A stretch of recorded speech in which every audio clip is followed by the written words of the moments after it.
آپ کو صرف یہ یقین کرنا ہے کہ آپ خدا کی شان میں تعمیر کریں، نہ کہ اپنی عزت افزائی کے لیے۔ خدا نے کہا جب آپ اپنی عزت میں یادگار بناتے ہیں تو یہ مکمل نہیں ہوگا اور آپ کو ہٹا دیا جائے گا، پر جب آپ داؤد کی طرح کرتے ہیں اور میری عزت افزائی کے لیے دید سے لڑتے ہیں تو میں تمام ضرورتوں کو پورا کروں گا اور آپ بادشاہی کے لیے کام کریں گے، اس لیے ڈرو مت، خدا مہیا کریں گے اور برکت دیں گے۔ میں ایسے حالات سے گزرا ہوں اور آج آپ کی حوصلہ افزائی کے لیے کلام ہے۔ اور پھر آخر میں کوئی آج اس صبح میں آپ کو الگ نہیں کرنا چاہتا۔ آپ کو لگتا ہے آپ غیر معمولی ہیں، ہر کوئی آپ کو غیر معمولی بتاتا ہے، وہ آپ کا مذاق اڑاتے ہیں، وہ آپ کو عجیب سمجھتے ہیں۔ خدا عجیب لوگوں کو استعمال کرتے ہیں۔ یوحنا عجیب کپڑے پہنتا تھا، وہ ٹڈیاں کھاتا تھا اور خدا نے اپنا کلام اس کے منہ میں ڈالا۔ اگر آپ ایسے ہیں تو بدلنے کی کوشش نہ کریں، کسی سانچے میں نہ ڈھلیں، بلکہ جیسے ہیں ویسے ہی رہیں۔ پھر آپ کو دکھاوا نہیں کرنا پڑے گا، فکر نہیں کرنی پڑے گی کہ لوگ کیا کہتے ہیں، کہ لوگ آپ کو جھانک رہے ہیں یا نہیں۔ آپ صرف آپ ہوں گے۔ جب آپ ہوں گے خدا آپ کو استعمال کریں گے اور آپ مؤثر ہوں گے، یسوع کے نام میں، آمین آمین۔ تو آئیے کھڑے ہو جائیں۔ میں آج صبح آپ کے ساتھ دعا کرنا چاہتا ہوں۔ میں ہر دن اپنی زندگی میں کیا کرتا ہوں، میں اپنی زندگی پر یاہد کی دعا مانگتا ہوں، بلکہ دن میں 2 بار دعا کرتا ہوں۔ جب آپ دعا میں شامل ہیں تو میں آپ کے لیے بھی یاہد کی دعا کرنا چاہتا ہوں۔ اپنے ہاتھ اپنے دلوں پر رکھیں اور آئے خداون ہم دعا کرتے ہیں، خداون یسوع مسیح کے نام میں، کہ آپ ہمیں برکت دیں۔ ہم خیر اور برکت کے طلبگار ہیں۔ ہم دعا کرتے ہیں کہ ہمارے علاقوں کو بڑھائیں۔ ہم ایک اثردار کلیسیا بننا چاہتے ہیں۔ ہم معمولی چیزوں میں مطلع نہیں ہونا چاہتے۔ ہم اپنی نظر میں عظیم نہیں بننا چاہتے، بلکہ اثردار بنیں۔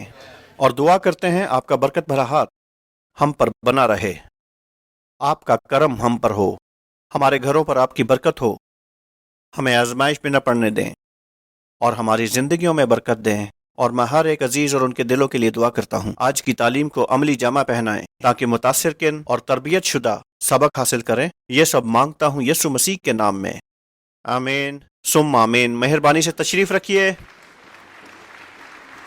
مجھے گرجا گھر سے محبت ہے اور مجھے کلیسیا کا حصہ بننا پسند ہے۔ کیا آپ کو دوسرے رہنماؤں کے ساتھ ملنے میں خلوص حاصل نہیں ہوتا؟ اور گرجا ایک حیرت انگیز جگہ ہے۔ خدا کو 3 باتیں پسند ہیں، تعارف کے طور پر 3 چیزیں پسند ہیں۔ خداوند کھوئے ہوئے لوگوں سے محبت کرتے ہیں، بیٹے سے محبت کرتے ہیں اور کلیسیا سے محبت کرتے ہیں۔ اگر آپ کو ان 3 چیزوں سے محبت نہیں تو خدا سے دور ہیں۔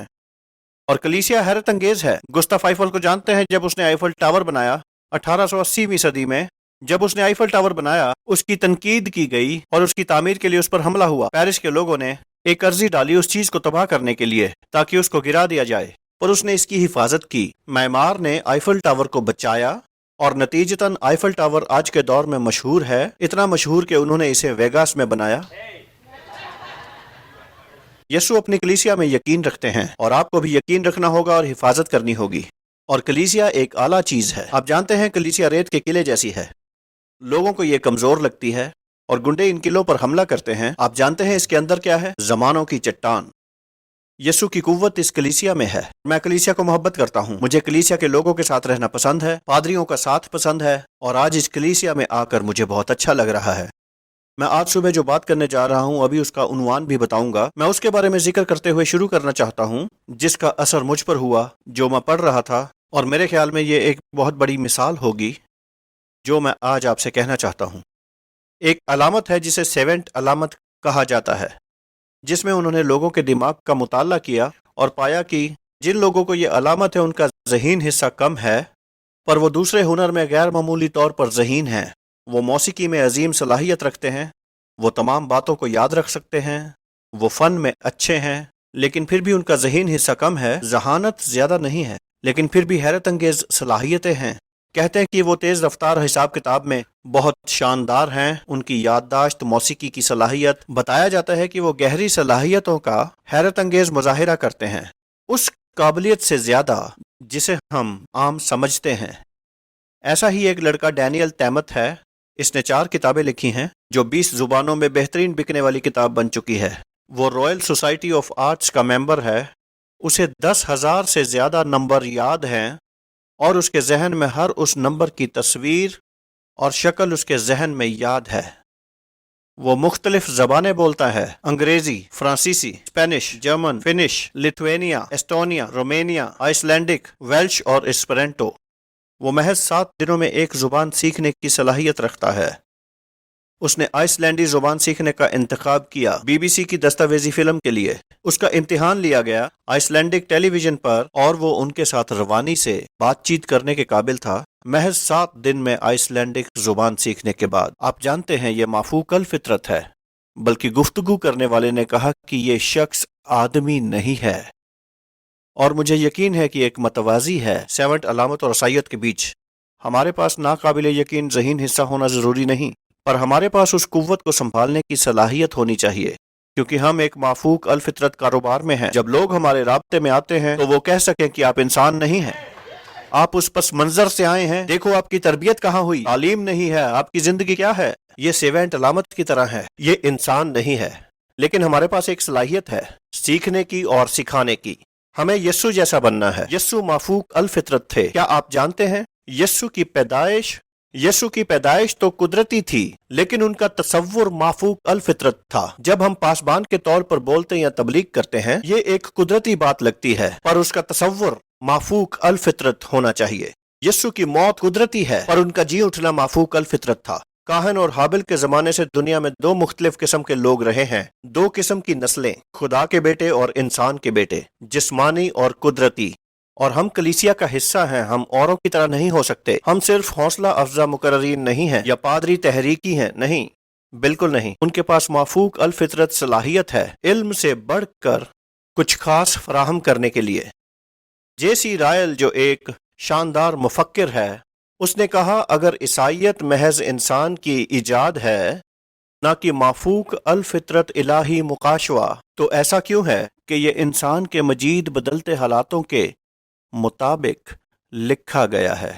ہم زندگیوں کو تبدیل کرنے کے کاروبار میں ہیں، اور آج صبح میں آپ کو بتانا چاہتا ہوں کہ اپنی زندگی میں مافوق الفطرت کو کیسے برقرار رکھیں، کیسے برقرار رکھا جائے۔ ہم خدا کے بیٹے اور بیٹیاں ہیں، ہمیں اس روحانیت کا ذریعہ بننا ہے، ورنہ ہم خدا کو کھو سکتے ہیں۔ اگر برقرار نہ رکھ پائے تو خدا سے محروم ہو جائیں گے۔ میں اپنی زندگی میں بہت سے لوگوں کو جانتا ہوں، انہیں خدا کی برکتیں حاصل تھیں، بخشش حاصل تھی، جو پاکرو کی بخششوں کے خلاف نہیں ہیں، جو قوت کے خلاف نہیں ہے، کیونکہ میرے پاس بڑی کلیسیائیں ہیں اور وہ مختلف قسم کی سوچ رکھتے ہیں۔ اور بتانا چاہتا ہوں کہ اسے کیسے برقرار رکھیں، کیونکہ میں سوچتا ہوں کیونکہ خوبصورت عمارتیں ہوں یہی کافی نہیں ہے، یا ایک شاندار ماحول ہو۔ ہمارے پاس تخلیقی عمارتیں ہیں، شاندار روشنی ہے، بڑے ٹی وی ہیں، ہمارے گرجا کے بیت الخلاء میں جدید ترین آلات ہیں، ہمارے یہاں فرش میں ٹی وی لگے ہیں، ان پر شیشہ لگا ہے، آپ اس پر چل سکتے ہیں، ہم نے جدید ترین ٹیکنالوجی سے غسل خانے بنائے ہیں، ہمارے پاس بہت تخلیقی کلیسیا ہے، پر یہ کافی نہیں ہے۔ ہمیں صرف اچھا ماحول ہی نہیں چاہیے، بلکہ زندگی تبدیل چاہیے۔ اور جب ہم اس مفلوج کی تمثیل کے بارے میں سوچتے ہیں جو کہ خدا کے گھر کی تصویر ہے، کلام بتاتا ہے جب وہ مفلوج کو اندر لائے، یسوع نے کوئی حوصلہ افزا تقریر نہیں کی، خدا کی قوت شفا کے لیے موجود تھی۔ اور ہمارے گرجا گھروں کو ایسے ماحول کی ضرورت ہے، نہ کہ تخلیقی ہونے کی۔ ہمیں اس سے کچھ زیادہ چاہیے، وہاں خدا کی قوت ہونا ضروری ہے۔ جب وہاں کسی لیٹے ہوئے کو اتارا جائے، وہ اپنے پیروں پر باہر جائے، وہ چھت سے داخل ہو اور دروازے سے باہر جائیں، وہ کمزوری میں آئیں اور مضبوطی میں جائیں، وہ عاجز آئیں پر لائق بن کے جائیں، وہ گناہ گار آئیں پر سنت بن کر جائیں، چاہے انہیں کوئی اٹھا کر لائق پر وہ یہاں سے کچھ لے کر جائیں۔ سنیے، فلسفہ ایسا نہیں کرتا، اور صرف اچھی تبلیغ ایسا نہیں کر سکتی۔ ہمیں ایسی جگہوں کی ضرورت ہے جو شاندار ہو اور جدید تخلیقی ہوں، لوگ داخل ہوتے ہی اس کی زد میں آ جائیں، پر پھر وہ کسی قوت کی وجہ سے تبدیل ہو جائیں، اور ہمیں اس روحانیت کو برقرار رکھنا ہے۔ میرا آج کا اہم کلام دوسرے سلاطین کی کتاب میں سے ہے، دوسرا سلاطین 6 باب، آپ اس حوالے سے بخوبی واقف ہیں۔ میرے ساتھ سکرین پر پڑھیں۔ ایک دن نبیوں کی جماعت الیشا کے پاس آئی، اور انبیاء زادوں نے الیشا سے کہا، دیکھ، یہ جگہ جہاں ہم تیرے سامنے رہتے ہیں ہمارے لیے تنگ ہے۔ ویسے یہ نوجوان لوگ تھے، اور یہ پہل کرنے والے نوجوان تھے جو اس کے پاس آئے، اور وہ قیادت میں تھے۔ اگر آپ نوجوان ہیں تو قیادت کے تحت رہیں، اپنی زندگی میں قیادت سے نہ بھاگیں۔ وہ کہتے ہیں کہ ہمارے پاس رہنے کی جگہ نہیں ہے، سو ہم کو ذرا یردن کو جانے دے کہ ہم وہاں سے ایک ایک کڑی لیں اور وہیں کوئی جگہ بنائیں۔ یہاں پر عمل کی بات ہو رہی ہے، جہاں ہم رہ سکیں۔ یہ پہل ہے۔ الیشا نے جواب دیا، جاؤ، لہٰذا دعا کی اوقات کے بغیر فیصلے کرنے میں کوئی حرج نہیں ہے۔ فیصلہ کرنے سے پہلے جان بوجھ کر زیادہ دیر نہ کریں۔ وہ جو قدم اٹھانے سے پہلے بہت زیادہ سوچتا ہے، وہ زندگی کا بیشتر حصہ ایک پاؤں پر گزارے گا۔ یہ پہل کرنے کا وقت ہے، یہ کہنے کا وقت ہے کہ چلو یہ کریں۔ کیا ہمیں ایسا کرنا چاہیے؟ ہاں، ورنہ ہمیں دعا کرنے کی ضرورت ہے۔ میرے ساتھ بنے رہیں۔ تو یہاں یوں لکھا ہے، اب ایک نے کہا مہربانی سے اپنے خادموں کے ساتھ چل۔ اس نے کہا میں چلوں گا۔ چنانچہ وہ ان کے ساتھ گیا، اور جب وہ یردن پر پہنچے تو وہ لکڑی کاٹنے لگے۔ لیکن ایک کی کلہاڑی کا لوہا جب وہ لکڑی کاٹ رہا تھا پانی میں گر گیا۔ یہ کلام آج آپ کے لیے ہو سکتا ہے اگر آپ تعمیر میں مصروف ہیں اور کچھ غلط ہو جاتا ہے۔ یہ مت سمجھیے کہ خداوند آپ کی طرف نہیں ہے یا آپ کو یہ نہیں کرنا چاہیے تھا۔ ہم غلطیوں، ناکامیوں اور رکاوٹوں کو ایسا کیوں مان لیتے ہیں کہ وہ خدا کی مرضی نہیں ہے؟ وہ معاہدے کا حصہ ہے۔ جب آپ کچھ بھی بناتے ہیں تو بہت سی چیزیں غلط ہو جاتی ہیں، کام بگڑتے ہیں، آپ کے مالی مسائل ہیں، لوگ چھوڑ جاتے ہیں، کچھ کام جو بہت اعلیٰ ہوتے ہیں، آپ کے اہم لوگ آپ کو چھوڑ جاتے ہیں۔ میں اپنے دور کے اختتام پر پہنچ چکا ہوں۔ میرے بزنس مینیجر نے میرے ساتھ ایسا کیا۔ وہ ہماری عمارتوں میں سے ایک کی تعمیر کا اہم حصہ تھا۔ اس نے کہا میں اور میری بیوی دوسرے شہر جا رہے ہیں، اور پھر ہم خود کو پرکھنے لگتے ہیں۔ تو میں آگے بڑھ گیا۔ بس آگے بڑھیے، یہی راز ہے، یہی چابی ہے، وہی حادثے کا منظر۔ تو وہ چلا اٹھا اور کہنے لگا، میں اس بات پر زور دینا چاہتا ہوں، یہ تو مانگا ہوا تھا۔ مرد خدا نے کہا، وہ کس جگہ گرا؟ اس نے اسے وہ جگہ دکھائی۔ تب اس نے ایک چھڑی کا ٹکڑا اس جگہ ڈال دیا اور لوہا تیرنے لگا۔ یہ مافوق الفطرت ہے۔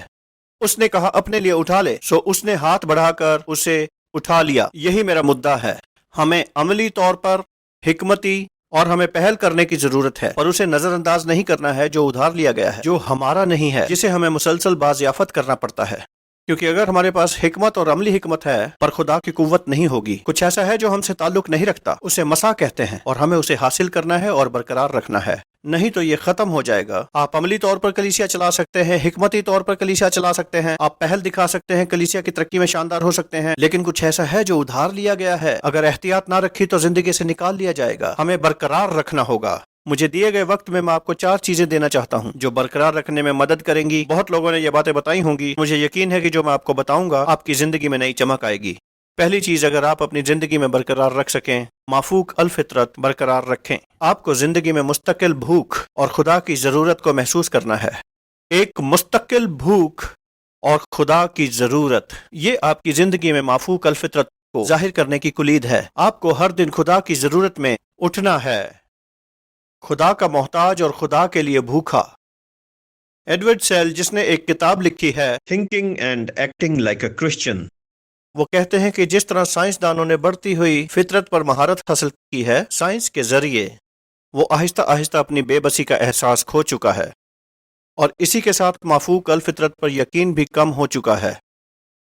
وہ زیادہ سے زیادہ دنیاوی ہو چکا ہے اور بڑی آسانی سے کہہ سکتا ہے بس یہ جہان ہی ہے جو ہے اور بس یہی کافی ہے۔ کیا یہ سائنس نے نہیں کیا؟ کیا یہ نئی نئی ایجادوں کی وجہ سے ہے؟ لوگ قدرتی ماحول میں رہتے ہیں، ہم وہاں نہیں رہ سکتے، یہ ہمارے لیے کافی نہیں، ہمیں خدا کی بھوک چاہیے، ہمیں مزید خواہش رکھنی ہوگی۔ متی کی انجیل 5 باب کی 6 آیت بتاتی ہے، مبارک ہے وہ جو راست بازی کے بھوکے اور پیاسے ہیں خدا کے لیے۔ آپ جانتے ہیں، میں نے گرجا گھروں کو خطرے میں دیکھا ہے جب کلیسیا بڑی اور خوشحال ہو جاتی ہے اور اسے رفتار ملتی ہے اور اچھی آمدنی ہوتی ہے اور اسے شہرت ملتی ہے، تو آپ ایسے مقام پر پہنچ جاتے ہیں جہاں آپ کو کسی چیز کی ضرورت نہیں ہے۔ جب آپ کو ضرورت نہیں ہوتی تو بھوک مر جاتی ہے، اور جب آپ کی بھوک ختم ہو جائے اور ضرورت ختم ہو جائے، اس وقت آپ کا مسا منتشر ہو جاتا ہے۔ یہ اس لیے نہیں کہ آپ نے کوئی گناہ کیا ہے، یا آپ زناکاری میں پڑ چکے ہیں، یا آپ فحش نگاری میں ملوث ہیں۔ بھوک ختم ہونے کے علاوہ اور کوئی مسئلہ نہیں ہے۔ بھوک نہیں ہے، کامیابی کی وہ بھوک اب باقی نہیں ہے، اور آپ ابد کر سکتے ہیں، اور آپ کو رفتار مل گئی ہے، ماحول مل گیا ہے۔ آپ کو بھوک رکھنی پڑے گی، آپ کو خدا کی طرف دیکھتے رہنا ہے، اور ایک مسلسل ضرورت رہنی چاہیے۔ کلیسیا اس جال میں پھنس چکی ہے۔ خدا کی زبردست حرکت تھی۔ مکاشوہ کی کتاب میں یہاں دیکھیے، مکاشوہ 3 باب 17 آیت، چونکہ تو کہتا ہے کہ میں دولت مند ہوں اور مالدار بن گیا ہوں اور کسی چیز کا محتاج نہیں، اور یہ نہیں جانتا کہ تو کمبخت اور خوار اور غریب، اندھا اور ننگا ہے۔ آپ اسے مذمت کے طور پر لے سکتے ہیں، پر یہ مذمت نہیں، یہ صرف آپ کو بھوکا رہنے کے لیے آگاہ کر رہا ہے، اور جب بھوک ختم ہو جائے آپ کی زندگی میں مسا کا بہاؤ رک جاتا ہے۔ دوستو دیکھو ہم کیا کر رہے ہیں۔ مجھے وہ برس یاد ہیں، ہمارے پاس 2 سینٹ بھی نہیں ہوتے تھے، میں اور میری بیوی کہانیاں سنایا کرتے تھے، اور وہ تمام کہانیاں سناتے ہیں کہ ہم کہاں پہنچ گئے ہیں۔ جی نہیں، اس سے کوئی فرق نہیں پڑتا کہ کلیسیا کتنی بھی بڑی ہو جائے، جی نہیں، عبادت میں جانے سے پہلے ہم خداوند یسوع مسیح سے کہتے ہیں کہ آج مجھ میں کچھ کریں، اور آپ جانتے ہیں ہمیں یہ تصور ملا ہے کہ ضرورت بری ہے، ضرورت بری نہیں ہے، ضرورت مافوق الفطرت کی کنجی ہے۔ ہم سمجھتے ہیں کہ ضرورت ناکامی ہے، ضرورت خدا کی برکتوں کو کھولتی ہے۔ جب آپ کو ضرورت ہوتی ہے اس وقت ایک رشتہ شروع ہوتا ہے۔ خداوند رشتوں کو فروغ دینے کے لیے ضرورت کو اٹھاتے ہیں۔ اگر آپ کی کوئی ضرورت نہ ہو، اکیلے لوگوں کے بارے میں سوچیں۔ آپ کبھی نکاح نہیں کریں گے۔ آپ کتنے برس کے ہیں؟ میں 30 کا ہوں۔ شادی شدہ ہیں؟ نہ۔ کیا کوئی ملا نہیں؟ نہ۔ آپ کتنے برس کے ہیں؟ 40 کا۔ آپ کی شادی نہیں ہوئی؟ نہ۔ کیا شادی میں دلچسپی نہیں ہے؟ نہ۔ کتنے جانتے ہیں کہ جب تک ضرورت نہ ہو کبھی کسی کے ساتھ تعلقات کو فروغ نہیں دیں گے؟ آپ خدا کے ساتھ رشتے کو فروغ نہیں دیں گے جب تک آپ کو ضرورت نہ ہو۔ آپ کلام کے مطابق چلتے ہوں گے ماضی کے تجربے سے کہ میں مسیحی ہوں، پر آپ کی کوئی ضرورت نہیں ہے، اور خداوند ہمیشہ ضرورت مند کے ساتھ رشتہ قائم کرتے ہیں۔ پاک روح، اگر آپ اس کے بارے میں سوچیں، باپ اور بیٹا، آپ جانتے ہیں روح القدس کو بیان کیا جا سکتا ہے باپ اور بیٹے کے تعلق کے طور پر۔ یہ وہ پوشیدہ معیار ہے۔ میرا مطلب ہے کہ جب لوگوں کے درمیان دشمنی ہوتی ہے ہم کہتے ہیں کہ ہمارے درمیان کچھ ہے۔ یہ کیا ہے؟ کیا آپ اسے پکڑ سکتے ہیں؟ جی نہیں، کیونکہ یہ ایک رشتہ کہلاتا ہے۔ کیا آپ جانتے ہیں کہ روح القدس کچھ ایسی چیز ہے، معاف کیجئے، باپ اور بیٹے کے درمیان، اور جب ہمیں باپ اور بیٹے کی ضرورت نہیں ہوتی اور اس وقت ہماری زندگی میں روح القدس کی مزید ضرورت نہیں ہوتی۔ ضرورت زندگی میں ایک اہمیت رکھتی ہے، اسے ناکامی کے طور پر نہ دیکھیں، نہ منفی سمجھیں۔ ضرورت میں بڑی طاقت ہے۔ تمام معجزات ضرورت کی وجہ سے ہوئے۔ جب علیشا کو کھانے کی ضرورت تھی وہ نالے پر گیا اور کوؤں نے اسے کھانا کھلایا۔ ضرورت معجزے کو تشہیر کرتی ہے۔ جب وہ اس عورت کے پاس گیا جس کے پاس تھوڑا تیل تھا، ضرورت نے 3 سال تک تیل مہیا کروایا اس عورت کے برتن میں۔ ضرورت معجزہ ہونے کا سبب بنی۔ لوگوں نے یسوع کو پکارا ان کی ضرورت کی وجہ سے، اور خداوند ہمیشہ ضرورت کو پیدا کرتے ہیں رشتے کو فروغ دینے کے لیے اپنے اور دوسروں کے ساتھ۔ اس لیے مجھے یقین ہے کہ ہم میں سے کوئی بھی اس جگہ پر نہیں پہنچ سکتا جہاں ہم اتنے بڑے اور کامیاب ہیں اور رہنماؤں کی ضرورت نہیں۔ ہمیشہ آپ کی زندگی میں کوئی نہ کوئی بات کر سکتا ہے، اگر ان کی کلیسیا چھوٹی بھی ہو، کیونکہ ضرورت وہ ہے جسے خدا عزت دیتے ہیں، اور ہم اتنے خود مختار بن سکتے ہیں۔ جانتے ہیں ضرورت ہمیں خدا کی طرف واپس لے جاتی ہے، جبکہ کبھی کبھی خوشحالی ہمیں خدا سے دور کر دیتی ہے۔ آپ میں سے کچھ کو یاد ہوگا کہ مصرف بیٹا ایسے مقام پر تھا جہاں اسے کوئی ضرورت نہیں تھی۔ اس کا باپ مالدار تھا، اور اس نے اپنے والد سے کیا کہا؟ مجھے رزق پسند ہے پر مجھے آپ کی موجودگی کی ضرورت نہیں ہے۔ اور ہم میں سے کچھ اگر سچ کہوں تو جب ہماری چھوٹی کلیسیا ہوتی ہے ہمیں واقعی اس کی موجودگی اور اس کے رزق کی ضرورت ہوتی ہے، اور جب رزق آتا ہے تو ہم مصرف بیٹا بن جاتے ہیں۔ جی ہاں، ہم یہ سب اس کی موجودگی کے بنا چلا لیں گے، اور اڑاؤ بیٹا چھوڑ گیا۔ لیکن میں کلام میں سے پڑھنا چاہتا ہوں کیونکہ یہ کافی گہرا ہے۔ لوکا کی انجیل 15 باب، ہمیں اسے مسلسل دیکھنے کی ضرورت ہے۔ لوکا 15 باب۔ اور جب سب کچھ خرچ کر چکا تو اس ملک میں سخت کال پڑا اور وہ محتاج ہونے لگا۔ وہ کیا ہونے لگا؟ کیا یہ اس کی واپسی کی کنجی نہ تھی؟ میں بتانا چاہتا ہوں کہ بائبل کے مطابق 7 اکال پڑ چکے ہیں۔ ابراہیم سے مکاشوہ کے دور تک 7 اہم اکال پڑ چکے ہیں۔ آپ جانتے ہیں خداوند کبھی اکال کو روکتے نہیں، کیونکہ کساد بازاری ہمیشہ حیات نو لاتے ہیں۔ جب اس ملک میں کساد بازاری ہوئی میں نے دیکھا لوگ خدا کی طرف مڑتے ہیں، لیکن جب خوشحالی ہوتی ہے وہ منہ پھیر لیتے ہیں، کیونکہ ضرورت رشتے کو فروغ دیتی ہے۔ اور دیکھیے آگے کیا بتاتا ہے۔ پھر اس ملک کے ایک باشندے کے ہاں جا پڑا، اس نے اس کو کھیتوں میں سور چرانے بھیجا۔ دیکھیے یہاں پر بھوک اور ضرورت ہے۔ اسے آرزو تھی کہ جو پھلیاں سور کھاتے تھے انہی سے اپنا پیٹ بھرے، مگر کوئی اسے نہ دیتا تھا۔ پھر اس نے ہوش میں آ کر کہا، میرے باپ کے کتنے ہی مزدوروں کو افراط سے روٹی ملتی ہے اور میں یہاں بھوکا مر رہا۔ کیا آپ 2 چیزیں دیکھ سکتے ہیں؟ بھوک اور ضرورت، وہی جو دوبارہ موجودگی لاتے ہیں۔ اور وہ اٹھتا ہے اور اپنے باپ کے پاس واپس جاتا ہے۔ آپ جانتے ہیں وہ حاضری میں بحال ہو جاتا ہے، جبکہ وہ اصل میں صرف خوشحالی چاہتا تھا۔ ضرورت اور بھوک آپ کو واپس لاتی ہے۔ کیا علیشا نے ایسا نہیں کیا؟ بھوک اور ضرورت کی وجہ سے علیشا نے ایلیا کا پیچھا کیا۔ گلگال میں رہو کیونکہ خداوند زندہ ہے۔ میں یردن میں رہنا چاہتا ہوں کیونکہ خداوند زندہ ہے۔ ایسے ہی یریحو میں مجھے خدا کے ساتھ رہنا ہے۔ آخر میں اسے 2 گنا ملتا ہے۔ اسے 2 گنا حصہ اس لیے نہیں ملا کہ اس نے خدمت کی۔ ہمیں بھوک ہونی چاہیے۔ آپ کی بھوک کا معیار کیا ہے؟ آپ کو خدا کی بھوک چاہیے، خدا کے لیے بھوک چاہیے۔ مجھے امثال 27 پسند ہے۔ آسودہ جان کو شہد کے چھتے سے بھی نفرت ہے، لیکن بھوکے کے لیے ہر ایک کڑوی چیز بھی میٹھی ہے۔ متی کی انجیل 5 باب۔ مبارک ہے وہ جو راست بازی کے بھوکے اور پیاسے ہیں، کیونکہ وہ آسودہ ہوں گے۔